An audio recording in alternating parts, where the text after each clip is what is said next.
Dorothy Washington woke up every morning at 5:30, just like she had done for the past 70 years. The old wooden floors of her farmhouse creaked under her feet as she made her way to the kitchen to start the coffee. At 93 years old, her body moved slower than it used to, but her mind was still sharp as a tack. She lived alone on 40 acres of beautiful farmland in rural Georgia that had been in her family since her grandfather bought it back in 1923. The farm was her whole world. Every morning after her coffee, Dorothy would walk outside to check on her vegetable garden. Tomatoes, corned beans, and collard greens grew in neat rows that she had planted and tended herself. Her arthritic hands still knew exactly how to care for each plant. The chickens would come running when they heard her footsteps, knowing she always brought them fresh feed and scraps from her kitchen. Dorothy had lived through so much on this land. She remembered when her late husband Samuel was alive, and they worked the farm together, raising 5 beautiful children. She could still picture them all running around the yard playing under the big oak tree that stood in the front yard. That tree had to be over 100 years old, with branches so wide they provided shade for half the house during hot summer days. The farmhouse itself was painted white with green shutters, though the paint was starting to chip in some places. Dorothy kept meaning to hire someone to paint it, but she was particular about who she let work on her property. The front porch wrapped around 2 sides of the house with rocking chairs where she liked to sit in the evenings and watch the sunset behind the hills. Her land was beautiful, with rolling green fields that stretched as far as the eye could see. A creek ran through the back of the property where Samuel used to take the children fishing. Ancient oak trees lined the dirt road leading to her house, creating a natural canopy that made driving up to the farm feel like entering another world. Wildflowers grew along the fence lines in spring, painting the landscape with splashes of yellow, purple, and white. Dorothy drove herself everywhere in her old blue pickup truck that Samuel had bought in 1995. It had over 200,000 miles on it, but it still ran perfectly. Every Sunday she drove to Mount Olive Baptist Church, where she had been a member for 60 years. The congregation looked up to her as one of their eldest and most respected members. After church, she would stop at the grocery store in town to buy supplies for the week. People in town knew Dorothy as a strong, independent woman who had weathered every storm life threw at her. She had lived through segregation and the civil rights movement, always holding her head high with dignity. When developers started building new subdivisions closer to her property, they began calling her with offers to buy her land. Some offered millions of dollars, but Dorothy always said no. This was her home, her sanctuary, and no amount of money could replace the memories held in every corner of the farm. Her closest neighbor was Mrs. Chen, an elderly Korean woman who lived about half a mile down the road. They had become friends over the years, often sharing vegetables from their gardens and checking on each other during bad weather. The rest of her neighbors lived further away, but they all knew and respected Dorothy. In the evenings, Dorothy would sit on her porch listening to the sounds of nature. Crickets chirped and the grass owls hooted from the oak trees, and sometimes she could hear coyotes calling from the distant hills. These were the sounds of home to her, peaceful and comforting. She never felt afraid or lonely, because the land itself felt like family. Dorothy had 5 children, but they all lived in different states now with families of their own. Her youngest son, Marcus, was in the Navy and traveled all over the world. Her daughter, Sarah, lived in California with her grandchildren. They called regularly and visited when they could, but Dorothy preferred her independence. She had everything she needed right here on the farm. At night, she would walk through the house, turning off lights and checking locks, though she had never worried much about security before. The farmhouse felt safe and peaceful, surrounded by her land and memories. Dorothy would end each day the same way, giving thanks for another day in the place she loved most in the world. The strange things started happening on a Tuesday morning in early March. Dorothy was walking to her chicken coop like she did every day when she noticed something odd. There were tire tracks in her vegetable garden where no car or truck should have been. The tracks went right through her bean plants, crushing several of them into the dirt. Dorothy stood there scratching her head, wondering how anyone could have driven through her garden without her hearing anything. She followed the tire tracks, and they led from the main road across her field and right up to her back fence. Someone had cut a hole in the fence big enough for a vehicle to drive through. The wire had been cut clean with some kind of tool, leaving sharp edges that caught the morning sunlight. Dorothy felt a chill run down her spine. In all her years living on the farm, nobody had ever damaged her property like this. That evening, while Dorothy was washing dishes, she heard the sound of motorcycles roaring down the road. The engines were loud and angry, sounding nothing like the quiet cars that usually passed by her house. She looked out her kitchen window but could only see the glow of headlights moving fast along the road. The sound grew louder as the motorcycles seemed to slow down near her mailbox. Then suddenly the engines revved up again, and they sped away into the night. The next morning, Dorothy discovered her mailbox had been knocked over. It lay twisted in the ditch beside the road, with the red flag bent and the door hanging open. All her mail was scattered across the grass, wet from the morning dew. Dorothy felt anger rise up in her chest as she picked up her bills and letters from the ground. Someone had deliberately destroyed her mailbox, and she did not understand why. Dorothy called the sheriff's department from her old rotary phone in the kitchen. Deputy Johnson answered and listened as she explained about the tire tracks, the cut fence, and the damaged mailbox. He promised to drive by her house more often and told her to call again if anything else happened. Dorothy thanked him, but something in his voice made her think he did not take her concerns very seriously. Over the next few days, more strange things happened. Dorothy found beer bottles thrown in her front yard and cigarette butts scattered on her porch steps. Someone had spray-painted ugly words on the side of her barn, words that made Dorothy blush with embarrassment. She spent a whole morning scrubbing the paint off with soap and water until her old hands were raw and sore. Mrs. Chen called Dorothy on Thursday afternoon, sounding worried. She had seen men on motorcycles riding slowly past both their houses several times that week. The men wore dark leather jackets and had bandanas covering their faces. Mrs. Chen said they made her nervous, the way they kept circling the area like they were looking for something. Dorothy thanked her neighbor for the warning and told her to keep her doors locked. The worst incident happened on Friday night. Dorothy was watching television when she heard motorcycles again, but this time they stopped right in front of her house. She turned off the TV and crept to the window, peering through the curtains. 3 motorcycles were parked at the end of her driveway with their engines still running. The riders sat on their bikes just staring at her house. Dorothy could see the orange glow of cigarettes in the darkness. For 10 long minutes, the men just sat there, not moving, not talking. Dorothy held her breath, afraid to make any sound that might let them know she was watching. Finally, the leader revved his engine, and they all rode away, leaving behind the smell of exhaust and the echo of their loud engines. Dorothy could not sleep that night. She kept getting up to check the windows and doors, making sure everything was locked tight. She had lived on this farm her whole adult life and had never been afraid before, but now something had changed, and Dorothy did not know what these strangers wanted from her. It was a warm afternoon when Dorothy was hanging her freshly washed sheets on the clothesline behind her house. The spring breeze made the white cotton dance in the air, and she was humming an old church hymn when she heard the roar of motorcycle engines getting closer. This time they were not just passing by. The sound grew louder and louder until 3 motorcycles turned into her long driveway, kicking up dust and gravel. Dorothy dropped the wet sheet she was holding and watched as the 3 men rode their bikes right up to her front porch. They wore black leather jackets with scary skull patches sewn on the back. Their faces were hidden behind dark sunglasses and bandanas. The engines were so loud that Dorothy had to cover her ears until they finally turned them off.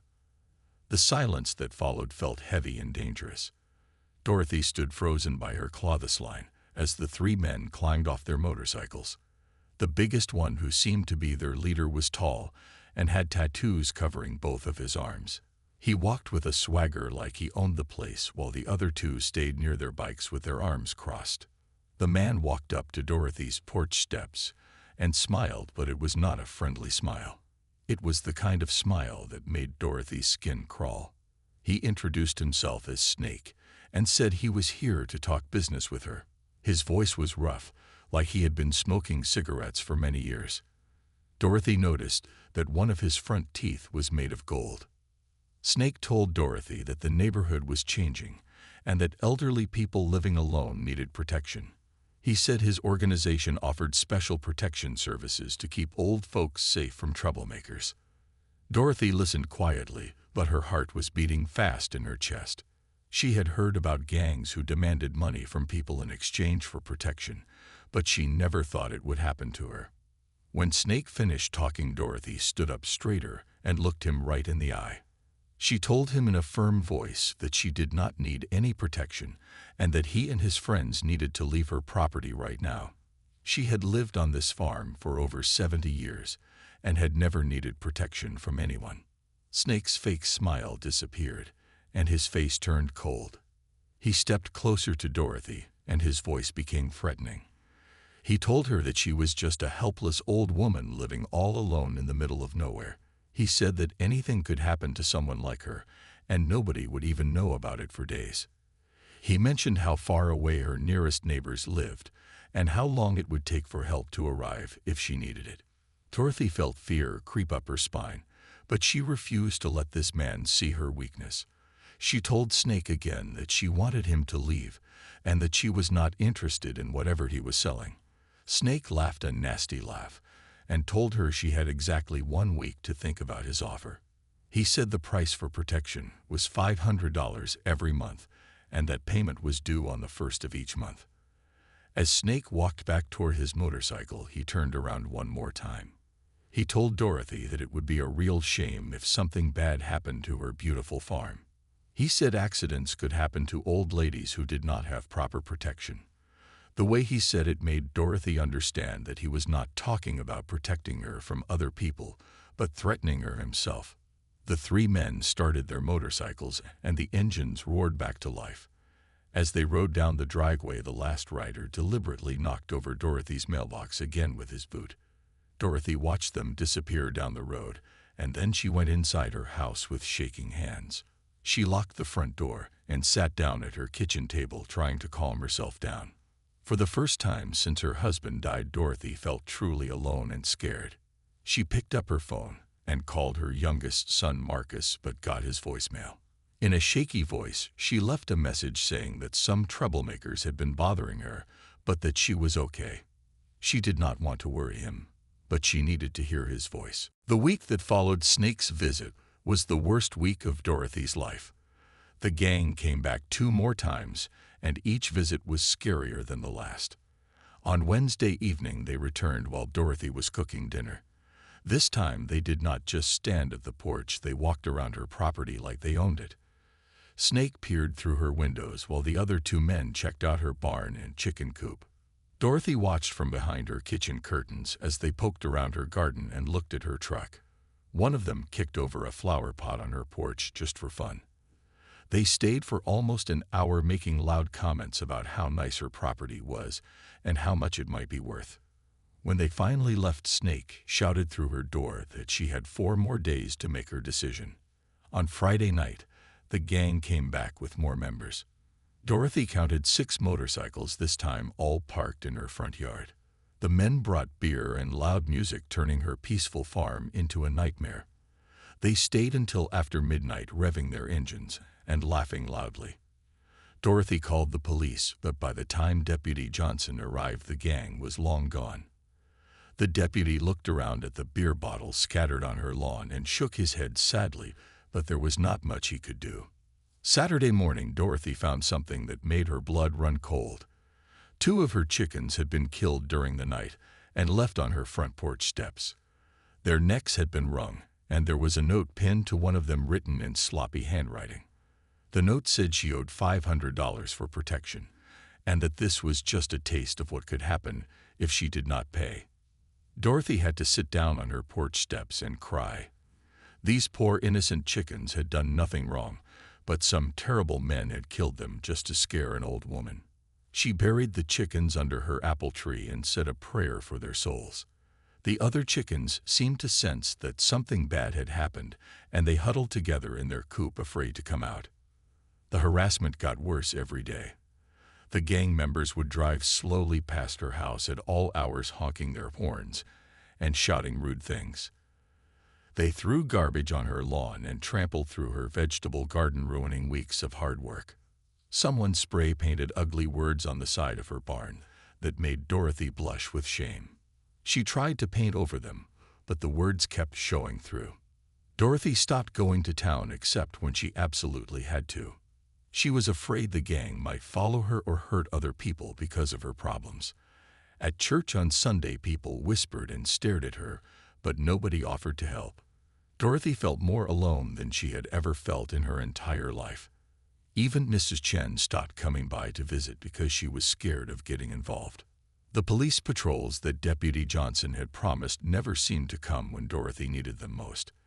The gang had figured out the patrol schedule and only showed up when they knew the police would not be around. Dorothy started sleeping with her late husband's old baseball bat next to her bed, but she knew it would not be much protection against 6 or more dangerous men. Thursday night, Dorothy was woken up by the sound of breaking glass. She looked out her bedroom window and saw orange flames dancing in her backyard. Someone had thrown rocks through her kitchen window and set fire to her tool shed where Samuel's work tools were stored. Dorothy called 911 while grabbing her garden hose and running outside in her nightgown to try to save what she could. The volunteer fire department arrived just in time to keep the fire from spreading to her house, but the shed and everything in it was destroyed. Dorothy stood in her yard, watching 40 years of memories go up in smoke. Samuel's tools that he had used to build their life together were gone forever. She felt like she was losing pieces of her heart with every flame. The morning after the fire, Dorothy sat on her porch steps, looking at the charred remains of her tool shed. The smell of smoke still hung in the air, and everything felt hopeless. She was exhausted from being afraid all the time, and her body ached from the stress. At 93 years old, she felt every one of her years weighing down on her shoulders. Snake appeared just as Dorothy was sweeping ash from her porch. He walked up to her with that same cruel smile and acted like he was surprised to see the damage. He asked her what happened and pretended to be concerned about her safety. Dorothy knew he was the one who had ordered the fire, but she was too tired to argue with him anymore. Snake told Dorothy that this kind of thing would not happen if she had proper protection. He said $500 a month was a small price to pay to keep her safe and her property secure. Dorothy looked at him with tears in her eyes and asked why he was doing this to her. She said she was just an old woman who had never hurt anyone, and all she wanted was to live peacefully on her farm. Instead of showing any kindness, Snake grabbed Dorothy's arm roughly. His fingers dug into her skin, leaving dark bruises that would stay for weeks. He told her that she was running out of time, and that next time it might be her house that caught fire. He said she could pay the money, or she could lose everything she had worked for her whole life. Dorothy pulled her arm away and told Snake she would never give him a penny. She said she would rather die than let him take advantage of her. Snake's eyes turned dark and dangerous. He stepped so close to Dorothy that she could smell his cigarette breath. He told her that could be arranged and that old ladies had accidents all the time. After Snake left, Dorothy went inside and locked all her doors and windows. She sat at her kitchen table with her head in her hands and cried harder than she had cried since Samuel died. She felt trapped and helpless with nowhere to turn for help. The police could not protect her, and her neighbors were too scared to get involved. Dorothy knew she had to call Marcus again, but she was afraid of worrying him. He was somewhere far away serving his country, and she did not want to burden him with her problems. But as she sat there looking at the bruises on her arm, she realized she needed help more than she needed pride. She picked up her old phone and dialed Marcus's number. This time, she did not just leave a calm message. When the voicemail started, Dorothy broke down completely. Through her tears, she told Marcus everything that had been happening. She told him about Snake and the gang, about the threats and the fire and the dead chickens. She told him she was scared and did not know what to do. Dorothy begged Marcus not to worry too much, but said she really needed him to come home if he could. She said the farm was in trouble, and so was she. After she hung up the phone, Dorothy felt a little better just from sharing her burden with someone who loved her. That night, Dorothy barely slept at all. Every sound outside made her jump, and every shadow looked like it might be a gang member coming to hurt her. She kept the baseball bat close and checked the locks on her doors over and over again. The house that had always felt like a safe haven now felt like a prison. The next day brought no relief. The gang drove by her house several times, honking and shouting threats. They threw more garbage in her yard, and someone shot out her porch light with a slingshot. Dorothy stayed inside most of the day, afraid to go outside, even to check on her remaining chickens. As the sun set, Dorothy sat by her window watching the road and praying that help would come soon. She thought about all the years she had lived on this beautiful farm and wondered if she would ever feel safe here again. The land that had given her so much joy was now filled with fear, and Dorothy did not know how much more she could take. Marcus Washington was on a military base thousands of miles away when he finally got his mother's messages. He had been on a classified mission for 3 weeks with no contact with the outside world. When he returned to base and heard Dorothy's first calm message, he thought it was just normal farm troubles. But as he listened to each message, his face grew darker and his hands clenched into fists. By the time Marcus heard his mother's last tearful message, he was filled with a cold rage he had not felt since his worst days in combat. Here was a woman who had raised him with love and strength being terrorized by cowards who picked on the elderly. The woman who had taught him right from wrong was being threatened by criminals who thought they could get away with anything. Marcus was a decorated Navy SEAL who had served multiple tours in Afghanistan and Iraq. He had trained for years to protect innocent people from exactly this kind of threat. He had fought against terrorists and dangerous men all over the world, but he had failed to protect the person who mattered most to him. The guilt and anger ate at him as he listened to his mother's scared voice. He immediately went to his commanding officer and requested emergency leave. His captain had served with Marcus for 5 years and had never seen him look so serious. When Marcus explained the situation, his captain approved the leave without question. He had seen what Marcus could do in combat, and he did not envy the people who had threatened this soldier's mother. Marcus packed his gear quickly and efficiently like he had done 100 times before missions. But this time felt different because this was personal. He loaded his truck with some equipment he thought might be useful and began the long drive from Virginia to Georgia. As he drove through the night, Marcus planned his approach carefully, using all his military training. He called his 4 siblings from the road and told them what was happening. His sisters, Sarah and Janet, wanted to come help right away, but Marcus told them to stay put until he figured out how dangerous things really were. His brother David, who lived in Texas, offered to come, but Marcus said one person could handle the situation better than a group. His brother Robert, who was a police officer in Chicago, gave Marcus some advice about dealing with local law enforcement. As Marcus drove, he thought about all the times his mother had protected him when he was growing up. She had stood up to bullies at school and fought for him when teachers treated him unfairly. She had worked 2 jobs to pay for his clothes and school supplies, never complaining about how hard things were. Now it was his turn to protect her. Marcus also thought about his father Samuel, who had died 5 years earlier. Samuel had been a proud man who had taught Marcus to respect others, but never to let anyone push him around. Marcus knew his father would have fought these criminals with his bare hands if he had been alive. Samuel had always said that a man's most important job was to protect his family, and Marcus intended to do exactly that. The closer Marcus got to Georgia, the angrier he became. He thought about his mother living in fear, unable to sleep in the house where she had raised her children. He imagined her crying alone while criminals destroyed the property she and Samuel had worked so hard to build. The thought of anyone laying a hand on his mother made Marcus's vision turn red with rage. Marcus had been trained to stay calm under pressure and to think clearly in dangerous situations. But this was not a military mission against enemy soldiers, this was personal. These were criminals who had chosen to prey on a helpless elderly woman, and Marcus was going to make sure they regretted that choice. As the sun began to rise, Marcus saw the familiar sights of his childhood home county. He knew every road and every landmark from growing up here. This was his territory, and he had the advantage of knowing the land. He also had something the gang did not expect: a highly trained special forces soldier who was coming home to protect his family. Marcus pulled over at a gas station just outside of town to refuel and prepare. He changed into civilian clothes but kept his tactical gear within easy reach. He wanted to see exactly what he was dealing with before making any moves. As he got back on the road toward the farm, Marcus felt the same focus he always had before a mission, except this time the stakes were more personal than they had ever been. Marcus arrived at the farm just before dawn on a Tuesday morning.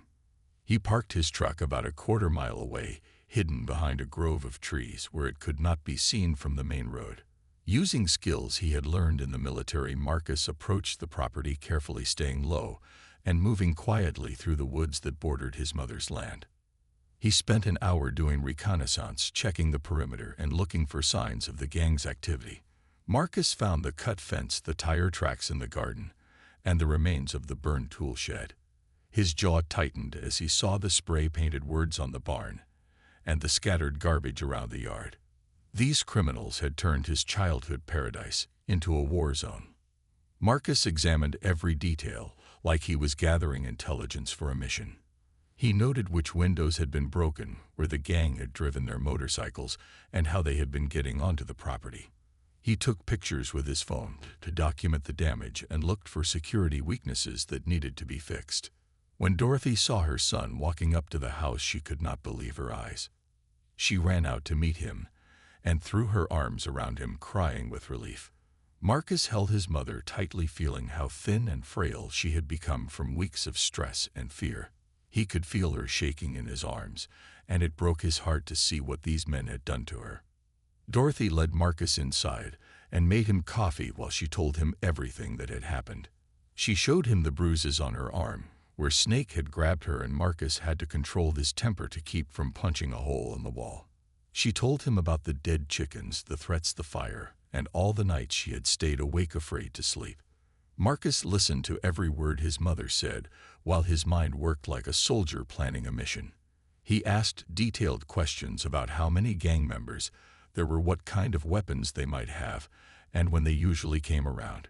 Dorothy told him everything she could remember, while Marcus took notes in a small notebook. After hearing the whole story, Marcus got to work immediately. He called some of his former SEAL teammates who lived in Georgia and Alabama. These were men he had served with in the most dangerous places in the world, and they were like brothers to him. When Marcus explained what was happening, they all volunteered to help without hesitation. Marcus spent the day installing security cameras around the property and motion sensors near the main entrances. He reinforced the doors and windows and taught Dorothy how to use a new alarm system he had brought with him. He also hid several pieces of equipment around the property that would help him if trouble came. That evening, Marcus and Dorothy sat on the front porch talking and waiting. Dorothy felt safer than she had in weeks, just having her son there beside her. Marcus was calm and relaxed, but Dorothy could see the determination in his eyes. She knew that her gentle youngest child had become a very dangerous man through his years in the military. As the sun started to set, Dorothy heard the familiar sound of motorcycle engines in the distance. Marcus heard them too, and he told his mother to go inside and lock the door. Dorothy hesitated because she did not want to leave her son alone, but Marcus assured her that he would be fine. The sound of the motorcycles grew louder as they approached the farm. Marcus stood up slowly and walked to the edge of the porch. He was wearing jeans and a regular t-shirt, but something about the way he carried himself had changed. The relaxed son who had been drinking coffee with his mother was gone, and in his place stood a Navy SEAL ready for combat. 3 motorcycles turned into the driveway, just like they had done so many times before. Snake and 2 of his gang members rode up to the house expecting to find a scared old woman they could intimidate. Instead, they found a tall, strong man standing calmly on the porch watching them approach. Marcus did not move or speak as the 3 men climbed off their motorcycles. He simply stood there with his hands at his sides, looking completely relaxed. But to anyone with combat experience, the way Marcus held himself would have been a clear warning sign. This was not an ordinary man, and this was not going to be an ordinary confrontation. Snake swaggered up toward the porch like he owned the place, expecting to intimidate this new obstacle, just like he had intimidated Dorothy. But something about Marcus made him pause halfway across the yard. The way this man looked at him was different from the way most people looked at Snake. There was no fear in those eyes, only cold calculation. Snake looked up at the man standing on the porch and tried to figure out who he was dealing with. This was not what he had expected to find at Dorothy's house. The man was tall and muscular with short hair and the kind of posture that came from military training. But Snake had dealt with tough guys before, and he was not about to be intimidated by some farm boy protecting his grandmother. Snake walked closer to the porch with his usual swagger and demanded to know who Marcus was. He told Marcus that he had business with the old lady and that Marcus needed to get lost before he got hurt. The two other gang members spread out slightly, forming a triangle with Snake in the front, trying to look as threatening as possible. Marcus looked down at Snake calmly and introduced himself simply as Dorothy's son. His voice was quiet and controlled, without any hint of fear or anger. He politely asked the three men to leave his mother's property and never return. The way Marcus spoke was so calm and reasonable that it made Snake even more angry. Snake laughed loudly and told Marcus that he did not understand how things worked around here. He said that Dorothy owed money for protection, and that if Marcus interfered, he would need protection too. Snake boasted about all the people he had hurt and all the property he had destroyed to get what he wanted. Marcus listened to Snake's threats without changing his expression or moving from his position on the porch. When Snake finished talking, Marcus nodded slowly and spoke again in the same calm voice. He explained that the three men had exactly 60 seconds to get back on their motorcycles and leave the property forever. He said this was their only warning and that they would not get another chance.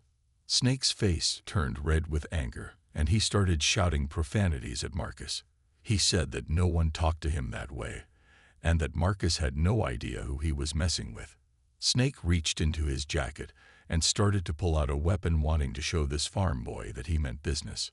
What happened next took less than 10 seconds, but it changed everything. Marcus moved faster than Snake thought was possible for such a big man. Using techniques he had learned in years of special forces training, Marcus neutralized all three threats before any of them knew what was happening. Snake found himself face down on the ground with his arm twisted behind his back and his weapon lying useless in the dirt. The other two gang members were also on the ground, groaning and trying to figure out how they had gotten there so quickly. Marcus had used just enough force to stop them without causing permanent damage, but all three men would be sore for weeks. Marcus stood over Snake while keeping an eye on the other two men who were slowly getting back to their feet. He spoke in the same calm voice he had used before, telling Snake that he had chosen to ignore the warning.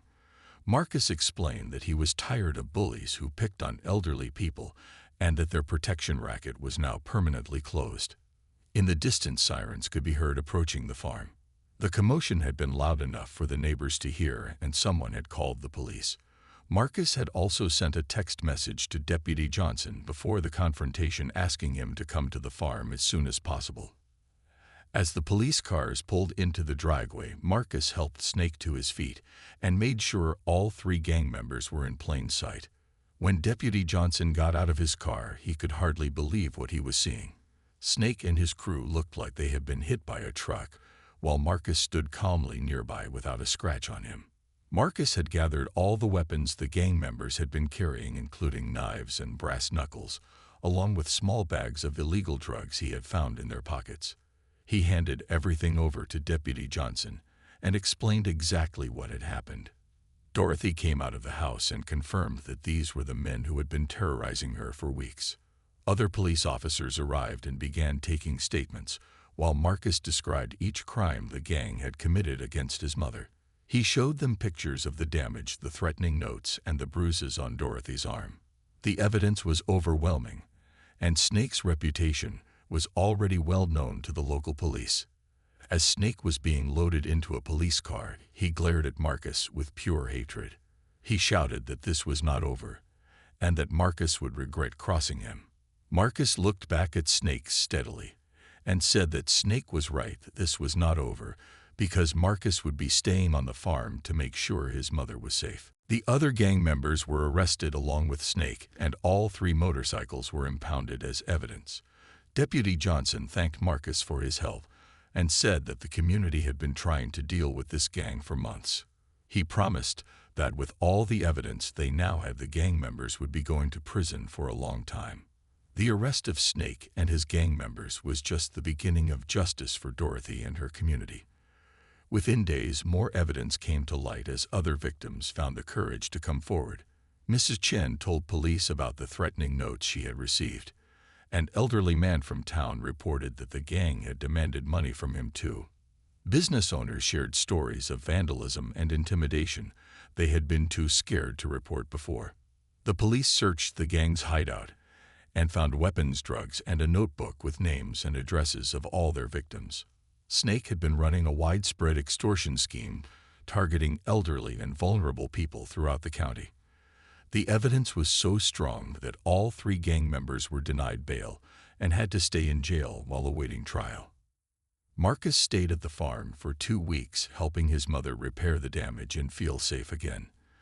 Together, they fixed the fence, rebuilt the tool shed, and painted over the graffiti on the barn. Marcus installed permanent security cameras and taught Dorothy how to use them. He also gave her a special phone that would connect directly to the police if she ever felt threatened again. Word spread quickly through both the criminal community and law enforcement about what had happened at Dorothy's farm. Other gang members who had been operating in the area suddenly found themselves under intense police scrutiny. Many decided it was safer to move their operations to a different county rather than risk running into more military veterans who might be protecting their families. The local newspaper wrote a story about Dorothy's ordeal and how her Navy SEAL son had protected her. The community was embarrassed that they had not helped Dorothy earlier, and many neighbors came by to apologize and offer their support. The church organized a fund to help pay for repairs to the farm and to improve security for other elderly residents in the area. During the trial, Snake and his gang members were convicted on multiple charges, including extortion, arson, assault, vandalism, and drug possession.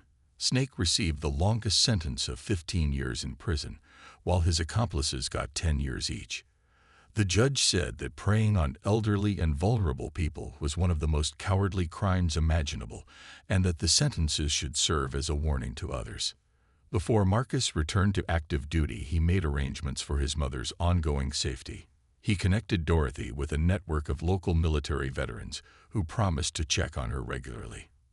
He also paid for a security service to do random patrols of the property and upgraded all the locks and alarm systems on the house. Dorothy felt like she could breathe freely for the first time in months. She started sleeping through the night again and resumed her daily walks around the property. The chickens that had survived the ordeal began laying eggs again, and Dorothy replanted her vegetable garden, with help from neighbors who wanted to make amends for not helping her earlier. The farm slowly returned to its peaceful state, though Dorothy remained more cautious than before.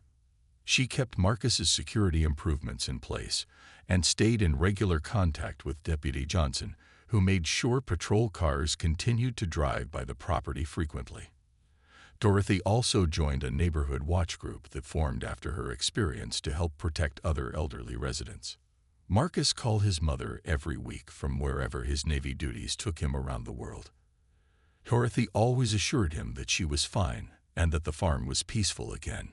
She had returned to her morning routine of tending the garden and feeding the chickens, but now she did so with the confidence that came from knowing she was not alone and defenseless. The community learned an important lesson from Dorothy's experience. Several programs were started to check on elderly residents and help them improve their home security.